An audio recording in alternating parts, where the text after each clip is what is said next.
بسم اللہ الرحمن الرحیم۔ یہ انڈیا سے ایک سوال آیا ہے، میسج آیا ہے، انہوں نے مسئلہ پوچھا ہے، ان کو میں جواب دینا چاہتا ہوں۔ یہ فہمیدہ لکھتی ہیں کہ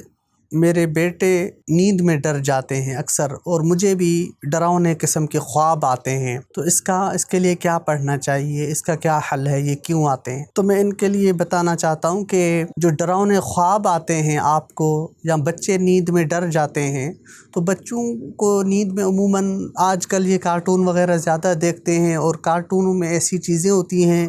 فائٹنگ، لڑائی، یہ وہ، تو ان سے ذرا آپ احتیاط کریں اپنے بچوں کو بھی، کیونکہ وہ خاص کر کے رات کو سوتے وقت جب دیکھتے ہیں تو وہ چیز ذہن میں ہوتی ہے، تو اس لیے بھی عموماً ہوتا ہے، تو اس سے احتیاط کیا جائے، ایک ٹائمنگ رکھنی چاہیے۔ اور دوسری بات یہ ہے کہ آیت الکرسی پڑھ کے آپ بچوں کے اوپر دم کر کے، جب ان کو سلانے لگیں تو بچوں کے اوپر دم کریں، 7 دفعہ آیت الکرسی اول آخر 3 بار درود شریف کے ساتھ پڑھ کے بچوں پہ، گھر میں ارد گرد چاروں طرف دم کر کے، اپنے اوپر دم کر کے سوئیں۔ اور جو ڈراؤنے قسم کے خواب آتے ہیں یا اس طرح کی کوئی بھی خواب آتے ہیں، انشاءاللہ اللہ تعالیٰ ان سے آرام فرمائے گا اور ایسے خواب نہیں آئیں گے، اللہ تعالیٰ اپنی حفظ و امان میں رکھے گا۔ پاکائی کا خیال رکھیں،